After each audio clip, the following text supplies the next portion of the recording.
Bonjour à toi.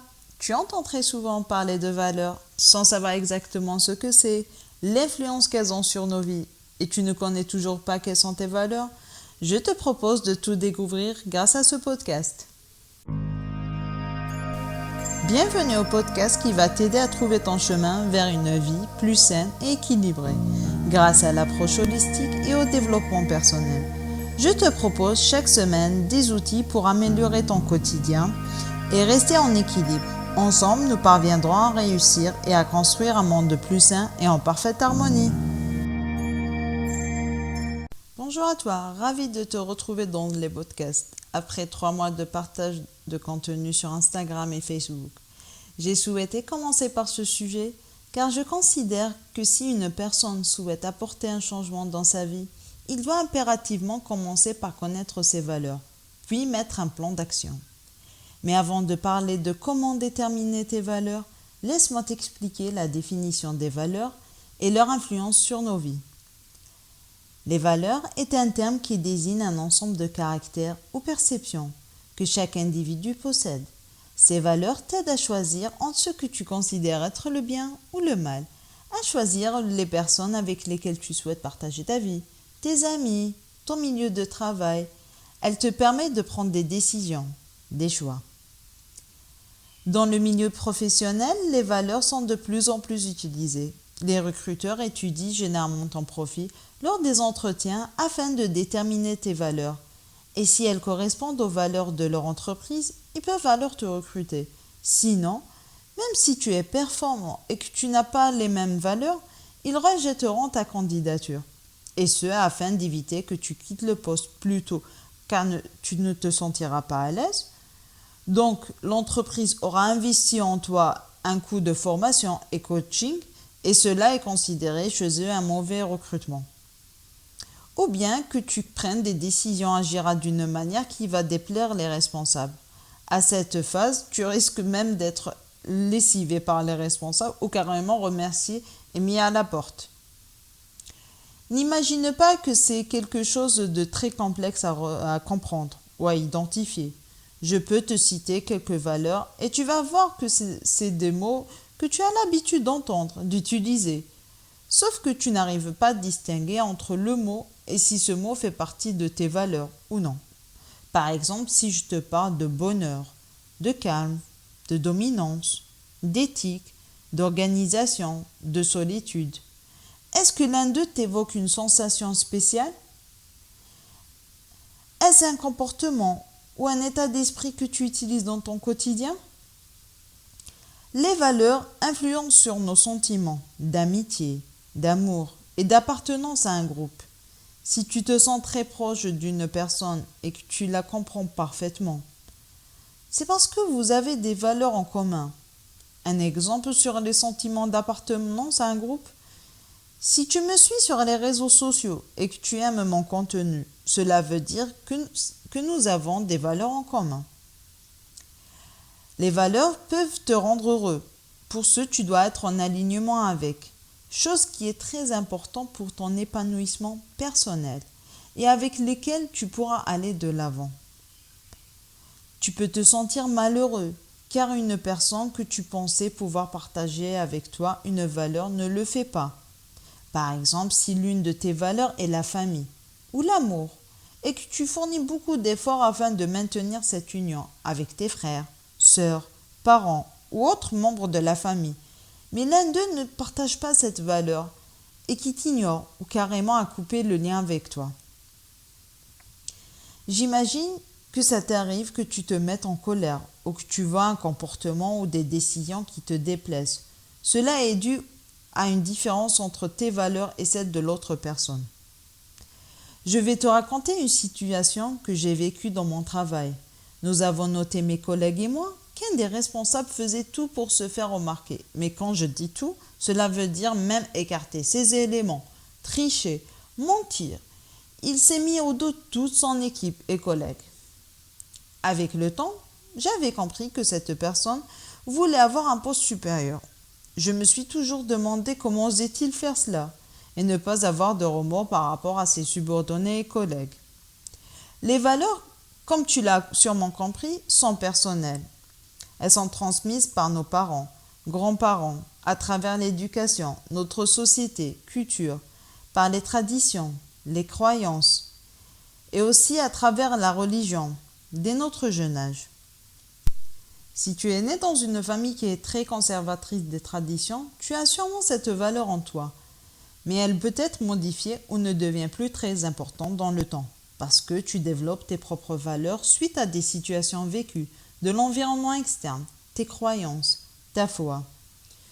Vu que les valeurs sont personnelles, elles peuvent être à l'encontre des valeurs des autres personnes, d'où le comportement des personnes vis-à-vis de nos choix et de nos réactions. C'est pour cette raison que tu ne comprends pas le comportement des personnes ou que tu es contre les décisions de quelques-uns, que tu te mets en colère, que tu es triste suite à une situation ou bien heureux, car tu es en alignement avec tes valeurs.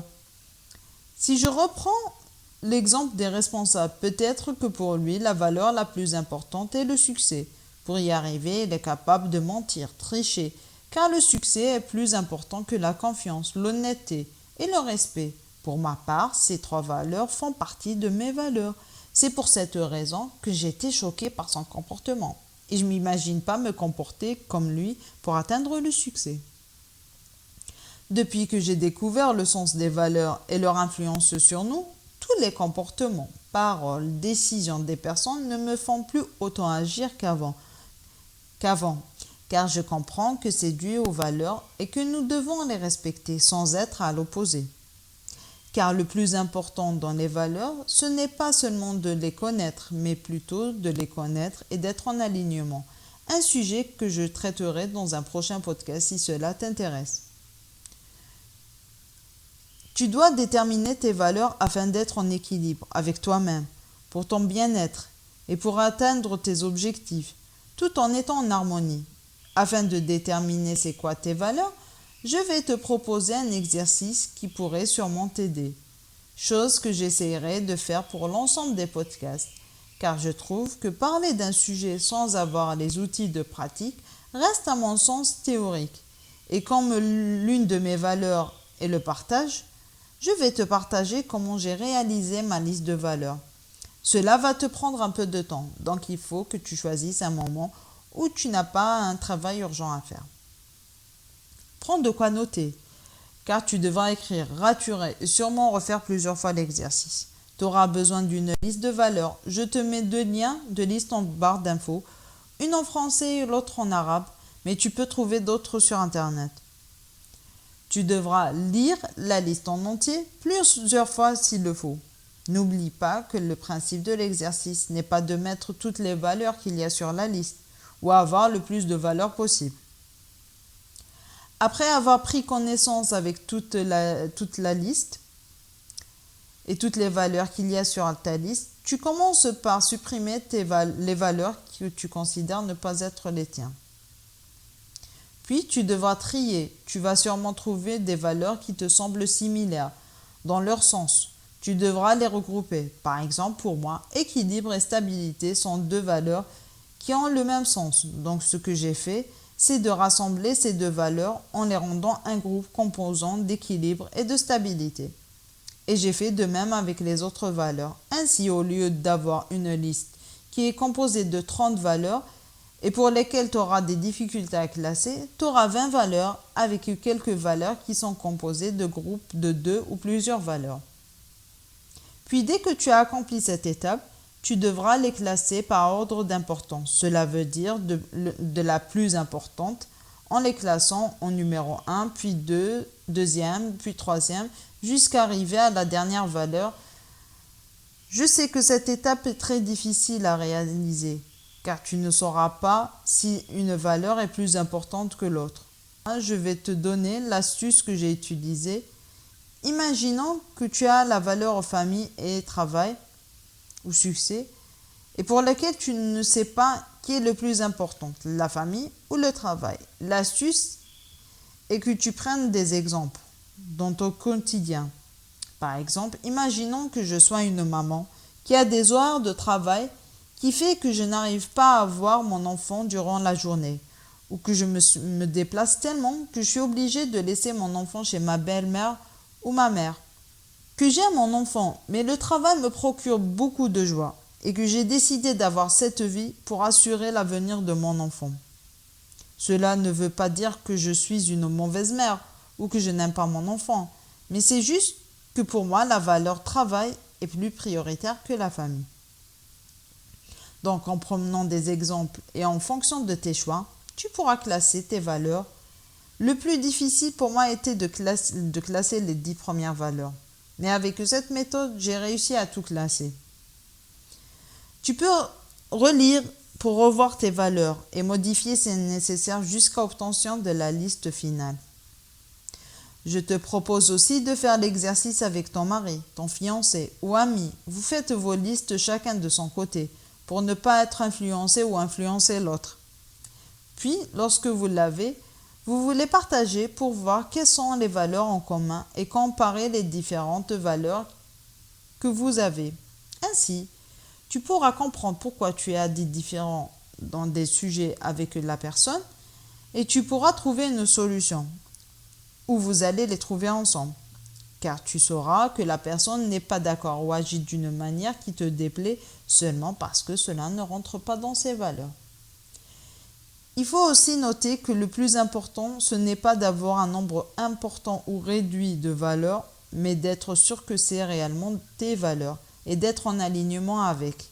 Et sache que tu peux refaire l'exercice chaque année, par exemple, si tu ressens le besoin ou que tu as été touché par un événement qui a fait que tes valeurs ont changé.